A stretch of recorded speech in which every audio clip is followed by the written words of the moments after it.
السلام عليكم ورحمة الله وبركاته. أهلا بكم متابعيني الأعزاء، يا رب تكونوا بصحة وخير وسعادة إن شاء الله. النهاردة هنتكلم على فك التعلق، وفك التعلق اللي هنتكلم عليه النهاردة مش خاص بتوأم الشعلة بس، خاص بكل علاقات حياتنا. التعلق بأي شخص ما، بأي شيء ما في حياتك، فهنتكلم عليه عموما، لأن ده بيبقى معظم أوقاتنا بيبقى فيه تعلق مرضي، ويعني هشرح لكم أسبابه دلوقتي وهو بيبقى إيه وعبارة عن إيه، ونعمل فك التعلق إزاي. وده مهم جدا جدا جدا لعلاقات توأم الشعلة، الناس اللي بتدور انها ترجع توأمها، الناس اللي بتدور ان هي عايزة الهارب. هنتكلم النهاردة على النقطة دي. فك التعلق بالنسبة للزوج، للأخ، للأب، للأم، دي حاجة بتبقى حالة مرضية شوية، فلازم نتابعها مع بعض ولازم نتكلم فيها نقطة بنقطة النهاردة إن شاء الله.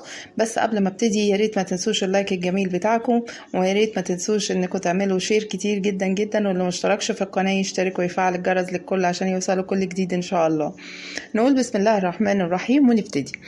بالنسبة لفك التعلق النهاردة، اللي احنا بنقوله دايما ان دايما بيبقى مرتبط التعلق بان زي انسان مدمن، زي انسان مش قادر يسيب حاجة معينة. في ناس كتير بتيجي تقولي انا من غيره ما اقدرش اعيش، انا من غيره مش عارفة اموت.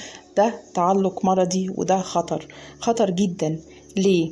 هقولك كلمة صغيرة أو مثلا كانوا بيقولوا حاجة بيقولوها زمان وهي ما زالت موجودة: دوام الحال من المحال. كونك ان انتي تعتقدي تماما او تعتقد تماما، الكلام هنا الذكر او انثى، ف كونك انك تعتقدي ان انتي الشيء ده او الشخص ده هيفضل معاكي الحياة كلها، ده اكبر غلط. لان حاجة من الاتنين، احنا ممكن الشخص، يعني ممكن الشخص لا قدر الله هو يتوفى الله، ممكن ما فيش حاجة بتفضل دايما، الدايم هو الله فقط لا غير. فلازم تبقي فاهمة كده، دوام الحال من المحال. ربنا مقلب القلوب. لازم الحاجات دي كلها تكوني حطاها في حياتك أسس قدام منك، علشان تبقي فاهمة كويس قوي ان انت بتتعلقي بشيء اي ما يكون هيكون ايه، فهو مش هيدوم ليكي.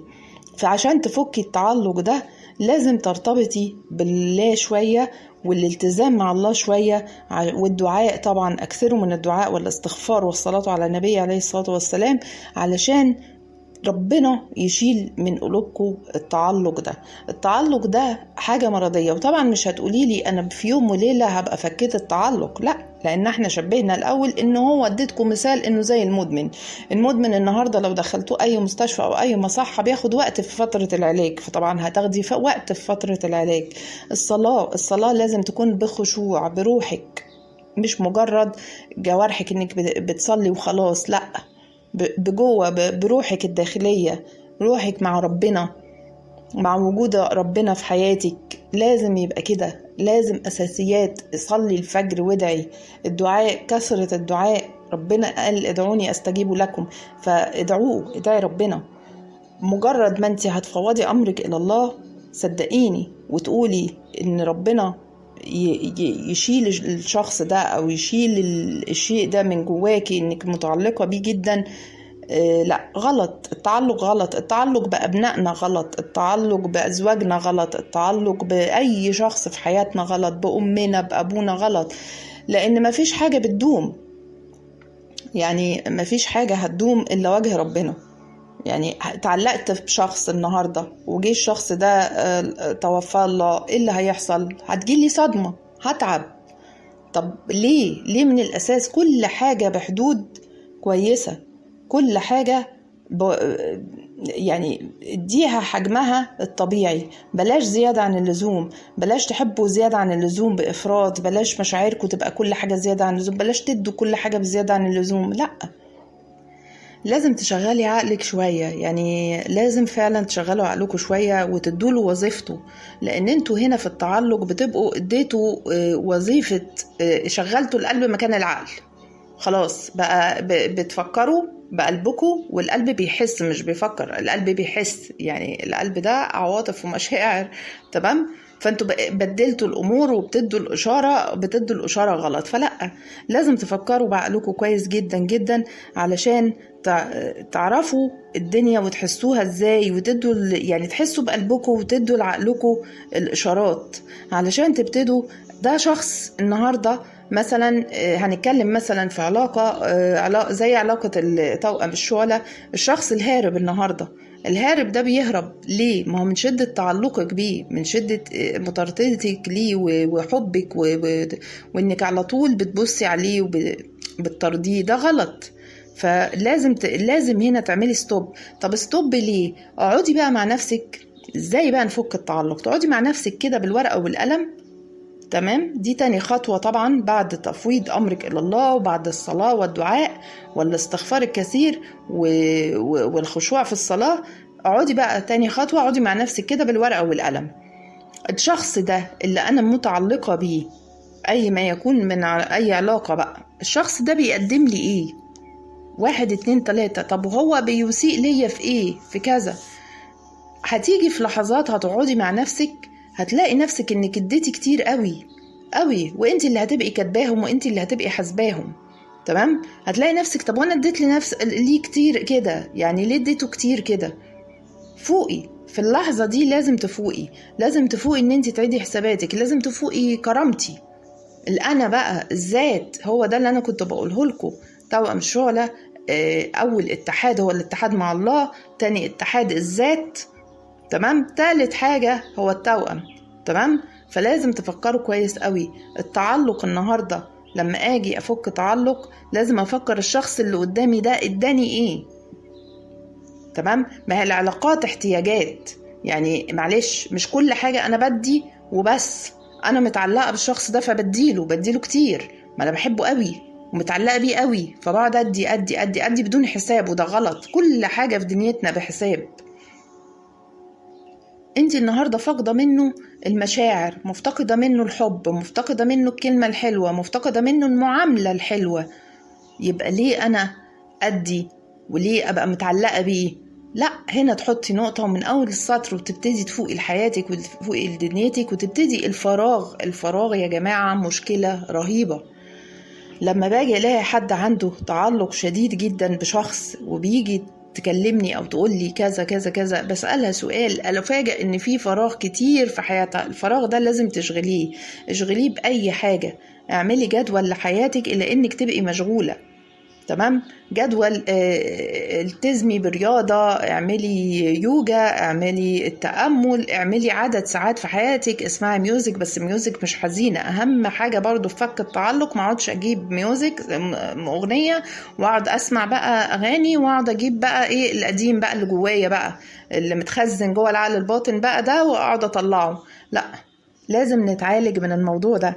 لازم تفكري في حبك لذاتك، لازم تفكري في كرامتك، تفكري انتي ليه تايهة في حياتك، لان التعلق بيخليكي تايهة في حياتك. انتي خلاص ما بتفكريش في نفسك، بتفكري في الشخص التاني. بتبقي حتى لو بنفكر في ابنائنا ومتعلقين مثلا بابنائنا، بتلاقي تعلقك ان انتي عايزة تعملي كل حاجة، وبعد كده لا قدر الله والعياذ بالله بنشوف ناس كتير جدا في حياتنا بيطلع الابن عاق، بيطلع كذا، ليه بتهدري حياتك وبتضيعي وقتك؟ لازم تبقوا مفيش شيء زي ما قلنا بيدوم. فبلاش التعلق بزيادة، بلاش، عشان البلاء وحش، يعني زي ما بيقولوا كده وهو البلاء ولا انتظاره. فانتوا لازم تفكوا التعلق ده علشان البلية بتبقى وحشة جدا جدا. يبقى هنا نقول تاني، أول نقطة التعلق بالله، تمام، حب الذات، كرامتك في المقام الأول، اشغلي، تالت حاجة تشغلي نفسك، تقتلي الفراغ التام اللي بيبقى عندك، دوري على حياتك، انجحي فيها، ماشي. رابع حاجة بلاش الأغاني الحزينة، بلاش نسمع أغاني غلط، بلاش نقعد نسترسل معاها، بلاش الدخول ومراقبة الشخص اللي أنا متعلقة بيه، بلاش زي ما بنقول المطاردة، أخش على الأكاونت بتاعه وأخش على الستوري. طب أعمل إيه؟ امسحي رقمه من عندك، امسحي دلتيه بلكيه، شيليه من عندك. فاهمة؟ فترة فك التعلق لازم تعملي كده. لازم تشيلي الشخص من قدام منك لفترة لغاية ما تنتهي. بعد كده هتلاقي نفسك بتحبي نفسك، هتلاقي نفسك ان مفيش حد بتديله فوق بزيادة. مش هتلاقي حد انتي متعلقة بيه قوي، هتبقي خلاص فقتي لنفسك، فقتي لحياتك، حبيتي نفسك. ما هو فاقد الشيء لا يعطيه يا جماعة. انت هتفضلي تدي تدي تدي تدي، طب وبعدين؟ وبعد كده تفتقدي. ما انت هتفضي نفسك. ما احنا دلوقتي عاملين زي كوبايه الميه، هتقعدي تفضي اللي فيها، تفضي اللي فيها، تفضي، بعد كده مش هتلاقي تشربي. فليه ما تديش؟ فاهم حاجه في ده كله اللي احنا قلناه، حبي نفسك رقم 1. حبي ربنا، اتجهي لربنا، صلي بخشوع، ادعي، استغفري، والدعاء كتير حلو جدا. اتأملي، اليوجا، اخرجي، غيري المجتمع اللي حوالين منك، اقعدي مع ناس فضفضي ليهم، بس ناس يكونوا ذات ثقة، ناس يكونوا انتي بتحبيهم، ناس انتي فاهمة هم مش هيضروكي، ان هم ممكن يدوكي النصيحة اللي كنتي دايما بتسمعي منهم النصيحة وما بترضيش تعملي بيها، لان في غمامة على عقلك، مش عايزة تسمعي نصيحتهم. هم يقولوا لك النصيحة وانتي تمشي عكسها. الناس دي مهمة جدا في حياتنا، الناس دي مهمة جدا انك تقعدي معاهم وتحكي لهم. ما تكسفيش، قولي لهم كل اللي وجعك، حتى لو هتعيطي عيطي، حتى لو هتبكي ابكي، يعني سيبي نفسك، لان البكاء هيخرج شوية من الكبت والتعلق ده. تمام؟ يا ريت تفكوا التعلق. الناس اللي بتدور ان عايزين اللي هارب يرجع، فك التعلق اهم حاجة. فك التعلق في حياتنا لأي شخص في حياتنا بيسيء معاملتنا. التعلق بزيادة غلط، حتى لأبنائنا ما ينفعش نتعلق بزيادة بحد، لأن زي ما قلت لكم دوام الحال من المحال، ولا دايم إلا وجه الله. فلازم تحطوا دي نقطة في جوه دماغكم كويس قوي. وربنا مقلب القلوب، احنا نفسنا متغيرين. انت النهاردة بتحبي ده، بكرة هتحبي حد تاني، تأكدي من ده 1,000,000%. استودعكم الله واشكركم جزيلا، وما تنسوش تعملوا شير كتير، واشكركم والسلام عليكم ورحمة الله وبركاته.